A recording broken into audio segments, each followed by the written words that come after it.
ইচ্ছে ডানা চ্যানেলের পক্ষ থেকে আজকে পরিবেশন করব প্রখ্যাত সাহিত্যিক বিভূতিভূষণ বন্দ্যোপাধ্যায়ের ছোট গল্প অবিশ্বাস্য। গল্প পাঠে এবং চরিত্র চিত্রণে আমি মৌসুমী। চক্ষুকে বিশ্বাস করতে পারছিলাম না। আমি দরিদ্র স্কুলমাস্টার, চাকুলিয়া অ্যারোড্রোমের চিফ ইঞ্জিনিয়ারের তকমা পড়া উর্দি আঁটা চাপরাশি নামলো যে স্টেশন ওয়াগান থেকে, সে স্টেশন ওয়াগান আমার খোলার বাড়ির দৌড়ে কেন? এগিয়ে গেলুম। কি ব্যাপার চাপরাশি সাহেব, কোথা থেকে আসা হচ্ছে? ভুল করনি তো? आपको नाम আছে चटर्जी बाबू, स्कूल का मास्टर। एक ठो चिट्ठी है बड़ा साहब का आपका नाम में। कौन बड़ो साहेब? चीफ इंजीनियर साहब, চাকুলিয়া এরোড্রোম। হ্যাঁ, আমারই নাম শৈলেন চট্টোপাধ্যায়। एस.एन. चटर्जी। यह लीजिए, ठीक हुआ, वही नाम में चिट्ठी है। বলে কি আমার নামে চিঠি? তাতে লেখা আছে, ভাই বগদা, অনেক কষ্টে তোর সন্ধান পেয়েছি। তোর বগদা নাম আমরাই দিয়েছিলাম, মনে আছে? তুই এখানে মাস্টারি করিস শুনলাম, তাই গাড়ি পাঠালুম। বউ ও ছেলে মেয়েদের নিয়ে চলে আসবি, এখানেই খাবি রাত্রে। গাড়ি করে পাঠিয়ে দেব। আশা চাই, একা নয় কিন্তু, সস্ত্রীক। ইতি তোদের ধীরেন রায়। ঘাটপাতলে হাই স্কুল, আমার মাসির বাড়ি। মেসোমশাই আমায় ভালো চোখে দেখেননি কখনো। তাঁর কড়া নির্মম শাসন, হৃদয়হীন শাস্তি, মাসিমার খিটখিটে মেজাজ, বেশি ভাত খাই বলে দুবেলা পাকে প্রকারে অনুযোগ। সহপাঠীরা বগদা বলে ডাক খেপাত। পেট ভরে খেতে পেতাম না, কাপড় সেলাই করে পড়তে হতো। কিন্তু ধীরেন রায় কোন ছেলেটি? আজ 25 বছর আগেকার বিস্মৃত প্রায় স্কুল জীবনের দিনগুলির কুয়াশার মতো ধীরেন বলে কোনো ছেলের মুখ তো স্পষ্ট হয়ে ফুটে উঠল না চোখের সামনে। নাম সব ভুলে গিয়েছি। 44-45 বয়স হলো, 15-16 বছরের কথা কত মনে আছে, বিশেষত এই দরিদ্র জীবনে। সুহাসিনী শুনে হঠাৎ বড় ভয় পেয়ে গেল। অত বড় লোকের বাড়ি যাওয়ার উপযুক্ত শাড়ি নেই, গহনা তো দুগাছা ব্রোঞ্চের ওপর সোনার কাজ করা চুড়ি। তাই নিয়ে তাড়াতাড়ি লাল কলকাপার একমাত্র ভালো শাড়িখানা, যা কিনা ব্রিটিশ ফ্ল্যাগের মতো সর্বজনবিদিত, পরিবর্তনহীন ও অকাট্য হয়ে উঠেছে, পড়ে উঠল ছেলেমেয়ের হাত ধরে গাড়িতে। গভর্নমেন্টের গাড়ি হু হু বেগে ছুটল মাঠ বনের পাশ কাটিয়ে চওড়া পিচ ঢালা রাস্তা বেয়ে। স্টেশন ওয়াগানের মধ্যে 3টি গদিমোড়া বেঞ্চি, হাত পা মেলে দিব্যি বসা গেল।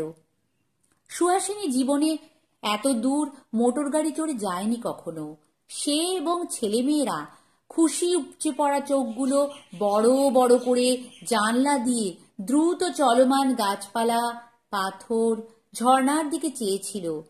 মাঝে মাঝে বলছিল, হ্যাঁ গা, আমরা কমাইল এলাম, ওই ঘরখানাতে কারা আছে?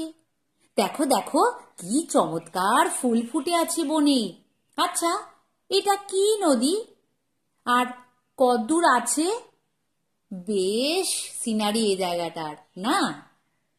ওটা কি পাহাড়? ওই যে বন ধুদুলের ফুল ফুটে আছে দেখলাম, ওই ধুদুল কি তরকারি রেঁধে খায়? জবার জামাটা খুব ময়লা না তো? তাকে দেখো তো, বাহ কি সুন্দর ঢালু পাহাড়টা। দেখো দেখো, পাহাড়ের ওপর ওটা কি গাছ? কুসুম গাছ। চাকুলিয়া এরোড্রোমে গাড়ি পৌঁছে গেল। তারপরও 5 মিনিট চলবার পর একটা সাদা বড় বাংলোর সামনে হর্ন দিয়ে গাড়ি দাঁড়াতেই ফুল প্যান্ট ও হাত গোটানো কামিজ পরা এক ভদ্রলোক হাসি মুখে বাংলোর বারান্দায় দেখা দিলেন। তার পেছনে একটি ভদ্রমহিলা এসে দাঁড়ালেন, ছোট বড় ছেলে মেয়ের সঙ্গে। সুহাসিনীর মুখ চুন হয়ে গিয়েছে দেখলাম। বেচারি এমন বড় লোকের বাড়িতে নিমন্ত্রণে কখনো আসেনি। দেখে শুনে ঘাবড়ে যাওয়া অস্বাভাবিক নয় ওর পক্ষে। আরে এই যে, আয় বগদা, এসো এসো বউ ঠাকরুন, ওগো এই দেখো আমাদের বগদা। তারপর সব ভালো? একটি ছেলে দুটি মেয়ে? বেশ বেশ, থাক থাক, এসো এসো এসো বাবা, সুখে থাকো। ইনি তোমাদের কাকিমা হন, প্রণাম করো। আমি এতক্ষণ অবাক হয়ে সাহেবী পোশাক পরা ব্যক্তিটির দিকে চেয়েছিলাম। আরে এ দেখছি আমাদের ক্লাসের সেই হাজু, যে সেকেন্ড মাস্টারের অঙ্কের পিরিয়ডে নিয়মিত টাস্কের খাতা দেখাতো। একদিনও বাদ দিত না বলে মনে আছে সেকেন্ড মাস্টার ওকে বড্ড ভালোবাসতেন। কিন্তু নীলমণি মিত্রের ইংরেজির পিরিয়ডে হাজু পেছনের বেঞ্চিতে আত্মগোপন করত কোথায়। একদিন একটাও পার্সিং করতে শুনিনি ওর মুখে। আর মনে আছে ফুটবল খেলতে গিয়ে স্কুলের মাঠে ওর হাড় ভেঙে গিয়েছিল। মাসখানেক সেজন্য হাসপাতালে ছিল। মেয়েরা চলে গেল বাড়ির মধ্যে। আমি ও হাজু বসে বসে কত পুরনো কথা বলতে লাগলুম। ঘণ্টাখানেক কেটে গেল। হাজুর বড় মেয়ে চাও খাবার নিয়ে গেল আমাদের দুজনের। মিথ্যে কথা বলবো না, অনেকক্ষণ থেকে এই খাবারের প্রতীক্ষায় উদ্গ্রীব হয়েছিল ক্ষুধাতুর বোন। তা খাবার এলো ভালোই, লুচি, বেগুন ভাজা, ইলিশ মাছ ভাজা, সন্দেশ, রাবড়ি, পরিশেষে চা। হাজু বললে, সব বাড়ির তৈরি, গৃহিণী ভালো রাঁধিয়ে, ওই মস্ত এক সুখ। কই তোর বউয়ের সঙ্গে আলাপ করিয়ে দিবি তো? চল বাড়ির মধ্যে, খাবার টাবার তৈরি করছিল, রাত্রে এখানে খেয়ে যাবে কিন্তু। এই তো ভাই যথেষ্ট পেট ভরা খাওয়া হলো, আবার রাত্রে কি খাবো? কথাটা কিন্তু আদৌ অতিরঞ্জিত বলিনি।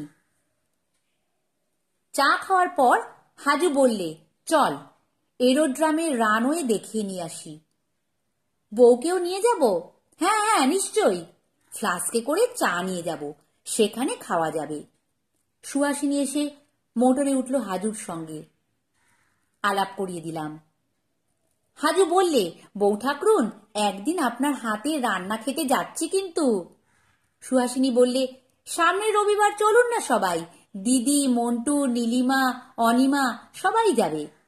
হাজু হেসে বললে, সে হবে না, স্টেশন ছেড়ে বেশিক্ষণ কোথাও যাবার জো নেই আমার। খাবো গিয়ে সন্ধ্যের পরই, ঘণ্টাখানেক থাকবো। বাড়িতে এরা না থাকলে চলবে না। এরোড্রামের সাহেব শুভ আসে ওই দিন বেড়াতে, তাদের চাটা দিতে হবে। আমি ঠিক যাব। মন্টু, নীলিমা, অনিমাকে নিয়ে যাবেন কিন্তু। চাকুলিয়া এরোড্রোমের নানা জায়গা ঘুরে কেনেডি বলে এক সাহেবের বাংলোয় হাজু মোটর নিয়ে হাজির হলো। কেনেডি এরোড্রামের গ্রাউন্ড অফিসার এবং ইঞ্জিনিয়ার। হাজুর সঙ্গে বিশেষ বন্ধুত্ব আছে বোঝা গেল। আমাকে, বিশেষ করে সুহাসিনীকে খুব খাতির করলে। সুহাসিনী তো ভয় ও সংকোচে জড়সড়। ছেলে মেয়েদের বিস্কুট, পনির, কলা প্রভৃতি খেতে দিলে। আমাদের দিলে কফি। দেশি গান শুনতে নাকি বড় ভালোবাসে শুনে আমি সুহাসিনীকে একটা গান করতে বললাম। সুহাসিনী গরিবের ঘরণী বটে, কিন্তু ভারী সুন্দর ওর কণ্ঠ। তবে সময়াভাবে চর্চা না হওয়ায় নতুন আর কিছু শিখতে পারেনি। রজনী সেনের একটা গান ও কেমন চমৎকার গাইলি। কেনেডি শুনে খুব খুশি। আমি বললাম, যেদিন আমাদের বাড়ি যাবে কেনেডিকেও নিয়ে যেও। সুহাসিনীও তাই বললে। কেনেডিকে আমি সুহাসিনীর অনুরোধ বুঝিয়ে দিলাম। কেনেডির খুশি আর ধরে না। সুহাসিনীকে বললে, my Indian sister, I must keep your invitation. হাজুর বাংলোয় যখন আমরা ফিরে এলাম তখন রাত 8টা। তখনই আমাদের খাবার জায়গা হলো। ঘি ভাত, মাংস, মাছ, চাটনি, পায়েস ও সন্দেশ। বেশ রান্না, ঘি খুব ভালো। মুঙ্গের থেকে কে একজন ওকে এই ঘি নাকি এনে দেয়। খাওয়া হয়ে গেলে স্টেশন ওয়াগন তৈরি হয়ে এলো আমাদের জন্যে। সকলের কাছে বিদায় নিয়ে মোটরে চড়ে আমরা রওনা হলাম। আবার সেই অরণ্য পথ ও মুক্ত প্রান্তর, জ্যোৎস্নাময়ী রজনী, আমাদের মন আনন্দে পূর্ণ। সমস্ত পথ সুহাসিনী কেবল সেই কথা বলতে বলতে এলো। বললে, আগে ভেবেছিলাম বড়লোকের কাণ্ড কারখানা, না জানি কি বিপদেই পড়ব গিয়ে, কিন্তু এমন অমায়িক সবাই। দিদি তো মাটির মানুষ, তেমনি ঠাকুরপো সাহেবটাই বা কি ভালো লোক। ওদের কিন্তু ভালো করে খাওয়াতে হবে রবিবারে। আমি ছেলে মেয়েদের আসতে বলে দিয়ে এসেছি। আমরা রাত 10টার সময় এসে নিজেদের খোলার ঘরের বাসায় পৌঁছলাম। উৎসাহ ও আনন্দে সুহাসিনী সারা রাত প্রায় জেগেই রইল এবং শুধুই এরোড্রোম ভ্রমণের নানা ঘটনার পুনরাবৃত্তি করতে লাগল। সে জীবনে কখনো এমন মোটর ভ্রমণ করেনি, এমন সুখাদ্য খায়নি, এত বড় দরের লোকের সঙ্গে মেশেনি। সবটা মিলিয়ে আজ তার জীবনের একটি অতি স্মরণীয় দিন।